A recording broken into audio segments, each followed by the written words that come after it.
public speaking, a great course, one I grew from. Now, I just yapped before this recording for probably over 6 minutes. And then I said that I was talking about how I feel comfortable speaking in front of camera instead of in front of an actual person. And this brought up the point of it might not be on. And then I had to check and it wasn't on. So I kind of hate myself for that. Oh well. What can you do? Mistakes like this happen. You gotta roll with them. It's my kind of flow. But anyways, I in this class I learned to make some pretty interesting speeches. I also learned that I can rant about something for a while if it's something I'm genuinely interested in. I learned how to make a decent interview, or not make a decent interview, conduct a decent interview, which is to say, ask them a question that they have to think about, and then let them respond. I also found out that I can't make as many funny bits as I could if I were just to record something, like for a film. From my classmates, I learned that I probably need to slow down my speaking, which I try and do. I don't know if I'm doing it now, but I make an attempt. And the reason why is because otherwise I try and make the recordings long to fit the time requirement. And I also try and take, if I'm going too fast, I try and take long awkward pauses after I finish a sentence to try and figure out what I'm going to say, which I just exemplified what my long pauses are like. Sometimes there's going to be a lot through this because my way of going through and making a speech is to have something behind the camera or something memorized about what the speech is about. Like on my computer currently is the questions for this recording, and I just put basic answers and ad-lib the rest. I'm just completely unwritten, which, sorry, Miss Prince, but I have a horrible time whenever I try and write a speech and then speak it out exactly as written, because it doesn't give a lot of creative freedom. I mean, it does give a lot of creative freedom, but not in the way of a genuine human conversation. Human conversations are there, and you don't even have a script to go off of, unless you're in a movie. But even then, sometimes you're allowed to add the lines. A human conversation is just no script, maybe a question or two, something that you need to say. Other than that, it's just completely up to you, which is great, and I love it, because otherwise I have to have a piece of paper in front of me that I'm reading off of to make sure I'm saying everything correctly. Even then, I take pauses to make sure that I said stuff correctly. But I also learned that maybe I shouldn't really talk with my hands, which don't know what I mean. I mean moving my hands around while I'm speaking, which kind of feels natural for some people, but I most likely will not use these skills going forward, other than if I'm making a commentary channel on YouTube, which for my teacher, who, I don't know if you watch commentary channels, they're pretty much just, there's a situation that's not massive, but a lot of people know about it. They take that situation, put it down to a video essay, and then pretty much present that. If I ever become one of those channels, because I do have a YouTube channel, don't post consistently, don't post a lot, and that's probably what that's most likely what I'll be. That, or a video essay, or kind of quote unquote documentary, more like a mockumentary, on something I did that took a long time, which I am trying to get the motivation to do something I've been trying to do, which I haven't gotten yet.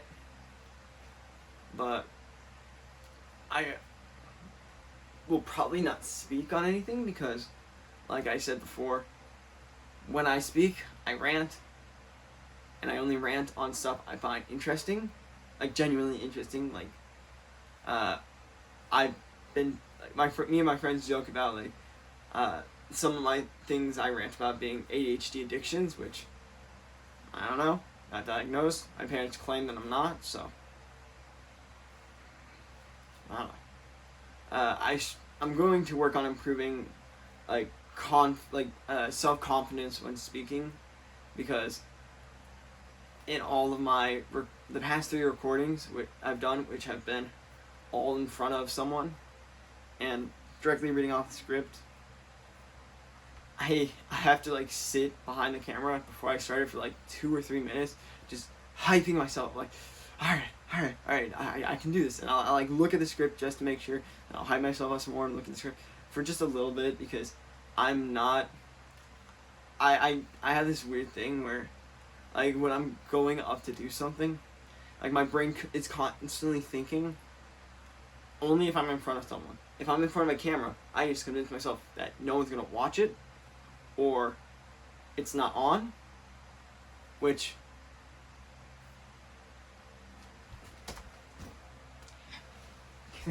it's still recording. That's good. Yeah. If I'm in front of a camera, I can just pretend that it's not there, that it's just a piece of furniture, that it's not even on, and then it's a lot easier of a decision to take that recording and put it onto some YouTube or some platform that people will see it, than it is for me to stand in front of someone and speak the exact same stuff I spoke in the recording, because my brain while I'm speaking in front of someone is always thinking about how they're going to judge me, because humans are like that. We're judgy creatures. We don't like to get judged, but we like to judge. What can you do? I would also like to probably improve presence, because currently, I think I have a good spot in my room. I have my door right here, dresser here, my window's behind the camera. If it's darker out, I'll have this light on, but I don't really want that light on. But it's nice and light out. It's nice, 8:44 morning. It's pretty nice. Now, I probably should work on my attire as part of my presence, because I'm wearing my Ghostbusters jacket, random t-shirt from my wardrobe, and pajamas, which probably not the best to go out on a stage and speak in, unless I'm doing it for a bit, or I'm going in yup, this is what my speech is about, and I'm wearing clothes to represent that. Though I'll probably never do that, because I'm not going to speak in front of anyone, because I'm too cowardly. Now, public speaking is a pretty fun class. It's pretty easy. It's a nice credit. It's a class people should take, because I know Miss Prince is a great teacher. The assignments are easy. They're fun, unless you don't like writing, and don't like recording yourself, and don't like speaking to no one, or having someone watch something without you really consenting, which is kind of weird because you're submitting it, but someone would probably find that not the greatest feeling.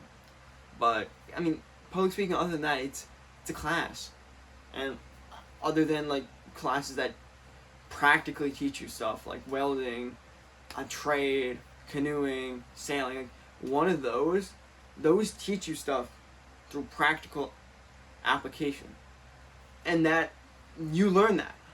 Classes in school are just something that you get told, you get tested on, you get a number to represent how well you did. Absolute BS. I hate that system.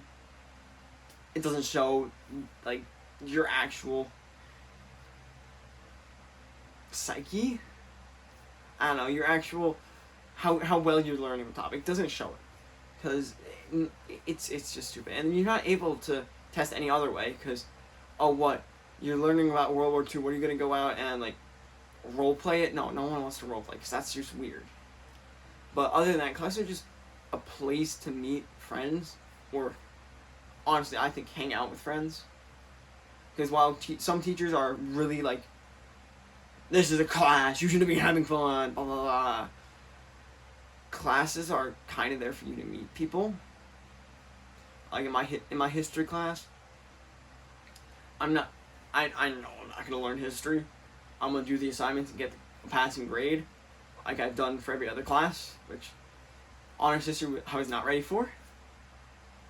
I went into it. I got moved into it after I did honors music theory and got a great grade, and I was not ready for it. The only other honors class I was in was English, which I had not been in the previous year. So CP everything, honors English, honors history, everything except for honors history by the end of the year was, I believe, an A. Honors history was like a C. Kind of sad, but A's everywhere else. Pretty decent. Just shows that I'm not a very huge history person, and it's also kind of the way that my teacher taught. But I don't really care. I don't blame him. I could understand his teaching method. It's just it didn't really work for me. But I met a decent amount of people, and I don't remember their names because I can't put names to faces. I can put names to faces, but I need a list of names before I can start putting names to faces because I don't remember anyone. But I did also learn that I am a procrastinator. This is done like 10 minutes before the due date, and I'm going to write a paragraph for the same assignment because I like to think I work well under pressure. I don't. Kind of. I've never been like actually reviewed on whether or not I work well under pressure, but I like doing this stuff in the morning when I wake up because I don't have anything else going through my mind. And after swim, you get like the slightly wet hair. I'm fully woken up because I just had to swim for an hour, and you get the decent me, not full me because I haven't been sleeping at all over the summer. Go to bed at 10 or 11, wake up at 6:45. Amazing. I love the sleep schedule. It's pretty much the sleep schedule I have for school, except for I wake up at 6:30 or earlier for school. But what can you do? That's my final speech. I hope you liked it. It was more or less a speech and more like a rant, like I'm good at. But I gotta go write some paragraphs. I'll see you all later.